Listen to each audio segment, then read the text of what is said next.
السلام علیکم عادل صاحب، کیسے ہیں؟ ٹھیک ہے؟ وعلیکم السلام۔ ایک سوال ہے کہ دماغ کو صحت مند کیسے رکھیں؟ دماغ کو ہم کیسے صحت مند رکھیں؟ کیسے یہ دماغ صحیح رہے، سالم رہے، ٹھیک ٹھاک رہے اور اچھی طرح سے وظائف فنکشن سر انجام دے۔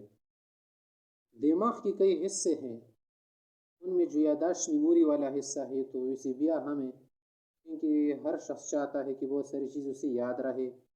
بہت ساری چیزوں کے علاوہ گھر کی جو ضروری کام ہے، ہماری جو زندگی کی ضروری کام ہے، اگر اس میں بھی اگر آدمی کی یاداشت کمزور ہو جائے تو بڑا پریشان ہو جاتا ہے کہ گھر والے کہتے آج نمک لاؤ، نمک بھی بھول گیا، بازار گیا تھا، فلاں چیز لاؤ بھی بھول گیا تھا، فلاں چیز لاؤ یا فلاں کام کرو میں بھول گیا تھا۔ اس کے لیے کچھ باتیں میں عرض کرنا چاہوں گا کہ اگر کسی نے یہ کرنا ہے کہ اپنے دماغ کو، برین کو، مائنڈ کو صحت مند رکھے، ہیلتھی رکھے، تو اس کے لیے ضروری ہے کہ چند کاموں سے احتراز کرے اور چند کام کیا کرے۔ اگر کوئی چاہتا ہے کہ اس کا دماغ بالکل ٹھیک رہے، فریش رہے، تازہ رہے اور اس کے علاوہ صحیح صحت مند رہے، تو اس کے لیے ضروری ہے کہ زیادہ ان چیزوں کا ٹینشن نہ لے جو اس سے غیر متعلقہ ہو، غیر متعلقہ چیزوں کے متعلق ٹینشن نہ لے۔ اس کے علاوہ بے جا پریشانی سے بھی کیا کر لے، خود کو دور رکھے۔ بے جا پریشانی الگ چیز ہے اور صحیح پریشانی شریعت میں محمود ہے، اس کے لیے ضروری ہے کہ آدمی پریشان رہے۔ اگر ایک غم کا کام ہوا ہے پریشانی کا، پھر بھی آپ پریشان نہیں ہو رہے تو پھر جانور اور آپ میں کوئی تمیز نہیں رہی، کیونکہ جانور پریشان نہیں ہوتے۔ اور ایک ہی پریشانی کو سر پہ سوار رکھنا، سر پہ سوار کرنا اور پھر اس کی وجہ سے کیا کرنا، زیادہ ٹینشن لینا، ڈپریشن لینا، اس سے دماغ کو نقصان ہوتا ہے، ایسا نہ کر لے۔ اس کے علاوہ ضد، کینہ، بغض، عداوت، نفرت نہ رکھے۔ ان بری عادتوں سے بھی دماغ پر بہت برا اثر پڑتا ہے، دماغ کو ذہب لائق ہوتا ہے، دماغ دن بدن کمزور ہوتا جاتا ہے، کیونکہ جو آدمی حاسد ہو، کینہ پرور ہو، کسی کے ساتھ نفرت رکھ رہا ہو، کسی کو ہیٹ کر رہا ہو، تو اسی میں سوچتے سوچتے دماغ اس کا خشک ہو جاتا ہے، کیونکہ سوچ بہت بری چیز ہے۔ اگر اچھی سوچ نہ ہونا، یہ منفی سوچ، بری سوچ اور کسی سے انتقام لینا وغیرہ کے متعلق سوچنا اور کیا کرنا، اس کے لیے فکریں لڑنا، سازشیں بنانا، طریقے چلانا، اس سے دماغ کو نقصان ہوتا ہے۔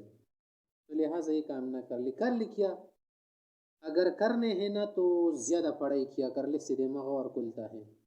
بہت سارے فلسفروں نے، عقل مندوں نے کہا ہے کہ اگر کوئی چاہتے اس کا دماغ بڑھے، زیادہ ہو جائے، مزید اس کی ذہانت کیا ہوا کہ بڑھے، ترقی کر لے، تو اس کے لیے ضروری ہے کہ یوز ایٹ اور لوز ایٹ، یا تو زیادہ استعمال کرنے ورنہ اسے کھو جاؤ گے۔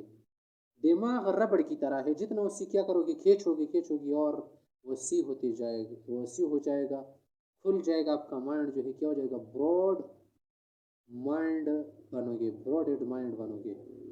لیکن اگر آپ اس استعمال نہیں کر رہے ہیں، اس کی جو اپنی قوت خاصیت ہے وہ لوز ہو جائے گی، ختم ہو جائے گی ایک دن۔ اس لیے اگر کسی کو یہ سوچ ہونا کہ میری جو ذہانت ہے، دماغ صحیح رہے گا، بڑھے گا، تو اس کے لیے خشک میوجات پر زور نہ دے کہ ڈرائی فروٹس جو ہے کھانا شروع کر دے، ٹھیک ہے وہ بھی کھا لے، لیکن ساتھ ساتھ اس کا استعمال زیادہ ضروری ہے۔ اپنا نشہ پڑھنا بنا دے، بس پڑھائی پڑھائی پڑھائی، اس سے دماغ اس کا بڑھے گا۔ ورک اینڈ ورک، کام کرو کام کرو، کام کے علاوہ کچھ اور نہ کرو، تو اس سے کیا ہوگا، اس کا دماغ بڑھے گا۔ اس کے علاوہ دوسری چیز ہے مصروف رہنا۔ مصروف شخص کا دماغ بھی خراب نہیں ہوگا، صحت مند رہے گا۔ لیکن اگر ایک شخص فضول میں رہ رہا ہے، ظاہر ہے اس کو بہت ساری فضول کی جو فکر ہے، لیانی جو بات ہے اس کو لاحق ہوگی، اس کی وجہ سے ممکن ہے اس کے دماغ پر منفی اثرات پڑے۔ مصروف رہے، اور مصروفیت سے مراد ہماری یہ ہے کہ کوئی خاص کام کر لے جو اچھا ہو، برے کام میں مصروف نہ رہے۔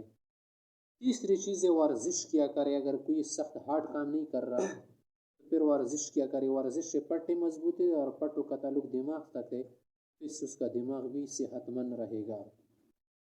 اس کے علاوہ صفائی ستھرائی کا بھی خاص خیال رکھے، تو اس سے انشاءاللہ اس کا دماغ کیا رہے گا، صحت مند رہے گا۔